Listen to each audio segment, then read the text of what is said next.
दोस्तों, आज की इस वीडियो में हम भारत के सबसे मध्य के हिस्से के बारे में यानी कि मध्य प्रदेश के बारे में बात करेंगे। उसके नक्शे को समझने की कोशिश करेंगे।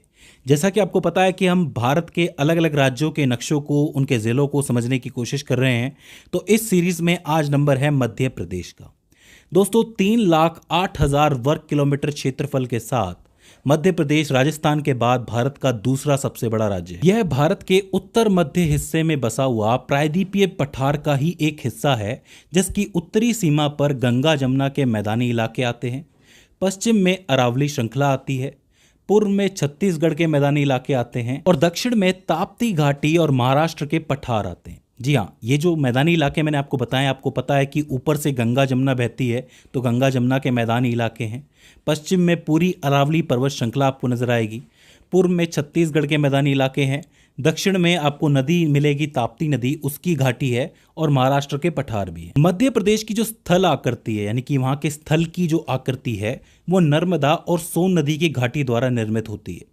कहने का मतलब है कि यहाँ पे अमरकंटक नाम की एक पहाड़ी है जिसमें से दो नदियाँ निकलती हैं, जिसमें से एक है जो नर्मदा नदी है जो अरब सागर में जाके गिरती है, और एक सोन नदी है जो कि ऊपर की तरफ गंगा जी में जाके मिल जाती है। तो ये जो दो नदियाँ हैं ये घाटियाँ बनाते हुए चलती हैं और उस घाटी की वजह से ही मध्य प्रदेश की स्थल आकृति निर्मित होती है।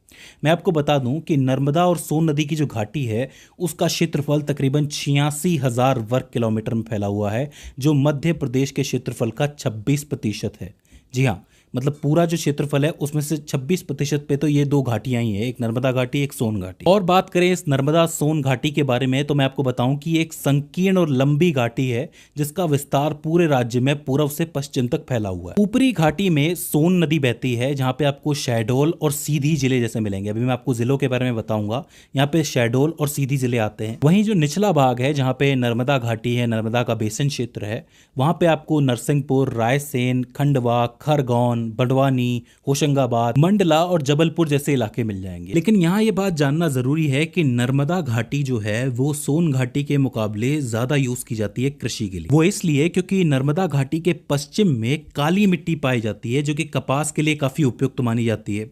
वहीं इसके पूर्वी भाग में लाल मिट्टी पाई जाती है जिसमें चावल, मूंगफली ऐसी फसलों की पैदावार होती है। तो सोन घाटी के मुकाबले कृषि के लिए ज्यादा उपयुक्त नर्मदा घाटी को ही माना जाता है। बात करें मध्य प्रदेश की जलवायु के बारे में तो यहाँ की जो जलवायु है मुख्य रूप से मानसूनी ही रहती है। वो इसलिए क्योंकि यहाँ पे दोनों तरफ से बारिश होती है, मतलब अरब सागर से भी यहाँ पे बादल आते हैं और साथ ही बंगाल की खाड़ी से भी। तो यहाँ का जो जलवायु है काफ़ी ज़्यादा मानसूनी और गर्म रहता है। इसके अलावा खनिजों की बात करें तो जबलपुर में सुरमा और संगमरमर की खदानें पाई जाती हैं और पूर्वी क्षेत्र में कोयला और चूना पत्थर की बहुत ज़्यादा बहुलता पाई जाती है। याद रखना, जबलपुर में सुरमा और संगमरमर, बाकी जो पूरा पूर्वी क्षेत्र आपको दिख रहा है यहाँ पे कोयला और चूना पत्थर पाया जाता है। यहाँ के पर्यटन की बात की जाए तो यहाँ पे पर्यटन के लिए वैसे तो बहुत सारी जगह हैं, लेकिन आप लिख सकते हैं धुआंधार जलप्रपात जो कि भेड़ा घाट जबलपुर के अंदर है। इसके अलावा खरगोन में है, खांडवा में आपका ओमकारेश्वर है और मालवा के पठार हैं। ये कुछ ज़रूरी जगह हैं जहाँ पे पर्यटन होता है और पर्यटन से काफ़ी पैसा भी बनता है, तो ये काफ़ी ज़रूरी जगह हो जाती हैं। अब बात करते हैं उन मुख्य पर्वतमालाओं और पहाड़ियों की जो मध्य प्रदेश में पाए जाते हैं। तो देखो 7 हैं, आप इजीली याद रख सकते हो इनको। एक है सतपुड़ा पर्वत श्रृंखला, एक है विंध्याचल पर्वत श्रृंखला। इनका थोड़ा थोड़ा हिस्सा जो है वो मध्य प्रदेश के अंदर पाया जाता है, ज़्यादा भी पाया जाता है। इसके अलावा मैकाल पहाड़ियाँ यहाँ पे हैं, कैमूर पहाड़ियाँ हैं, अमरकंटक पठार जो कि आपको पता है जहाँ से सोन और नर्मदा निकलती हैं। इसके अलावा पन्ना की पहाड़ियाँ और भारनेर श्रेणी। तो ये सवाल जो है कई बार पूछा जाता है कि कौन कौन सी मुख्य पर्वत श्रृंखलाएं और पहाड़ियाँ पाई जाती हैं, तो आपको ये सारे नाम लिख देने। अब बात करते हैं मध्य प्रदेश के नक्शे के बारे में, यानी कि डिवीज़न और ज़िलों के बारे में, संभाग और ज़िलों के बारे में। तो मैं आपको बता दूं कि मध्य प्रदेश में कुल 55 ज़िले हैं और 10 डिवीज़न हैं, मतलब 10 संभागों के अंदर 55 जिलों को रखा गया है, जिसमें से 3 जिले तो 2023 के अंदर ही बने हैं, तो वो काफ़ी नए हो जाते हैं। ठीक है, तो अब बात करते हैं वो कौन से 10 संभाग है, कौन से 10 डिवीज़न हैं जो मध्य प्रदेश में बटे हुए हैं। तो देखिए, मध्य प्रदेश को आप 3 हिस्सों के अंदर बांट सकते हो।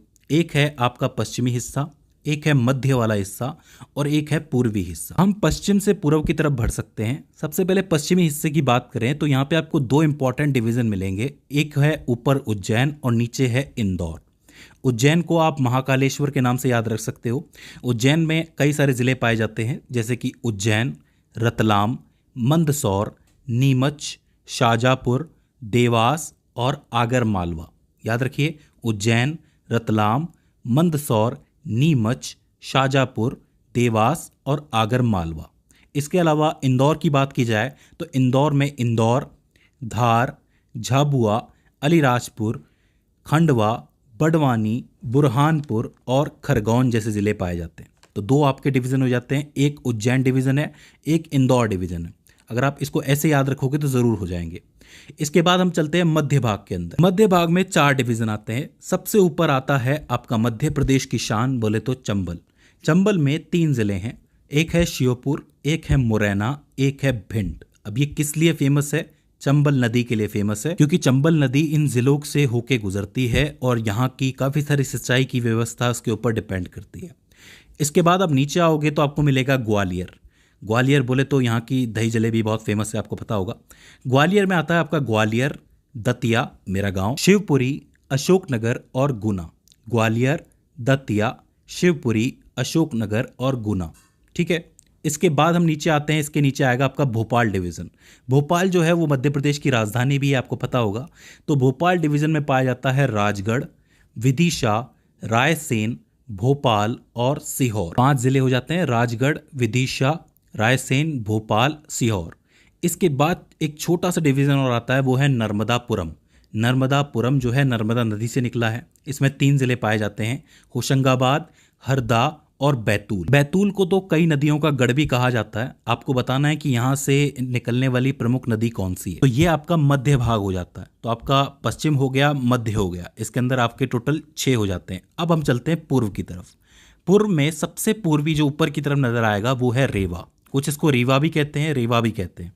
रेवा के अंदर पाया जाता है रेवा, सीधी, सिंगरौली और सतना डिस्ट्रिक्ट।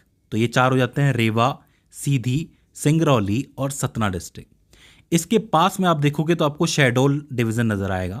शहडोल डिवीज़न के अंदर आपको शहडोल, अनूपपुर, उमरिया, शहडोल, अनूपपुर और उमरिया ज़िला नज़र आएगा। 3 ही ज़िले हैं, आसानी से याद हो जाएंगे।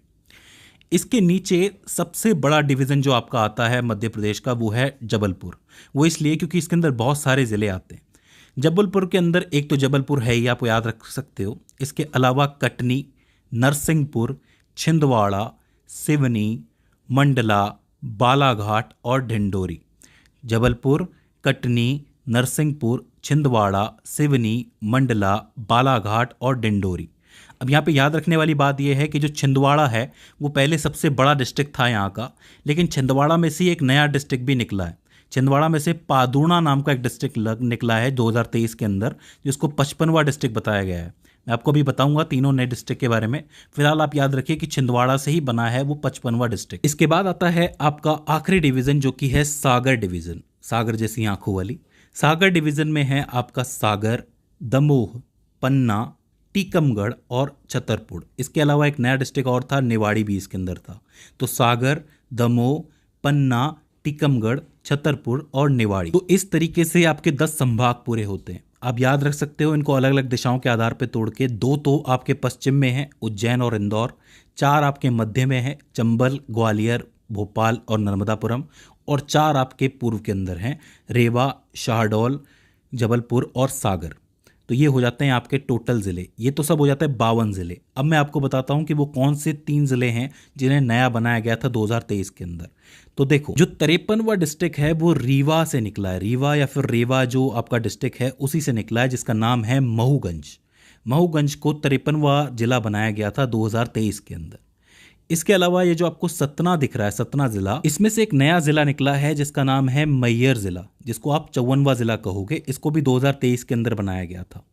और इसके अलावा जो तीसरा है वो छिंदवाड़ा से निकला है, जैसा मैं आपको बता चुका हूँ, पादूना ज़िला, जो कि 55वां ज़िला कहा जाता है। ये तीनों ही ज़िले जो हैं वो 2023 के अंदर बनाए गए हैं। तो इस तरीके से आपके 55 ज़िले पूरे हो जाते हैं। तो दोस्तों, मुझे उम्मीद है कि आपको मध्य प्रदेश की जानकारी समझ में आई होगी और ये वीडियो आपके लिए हेल्पफुल साबित रही होगी।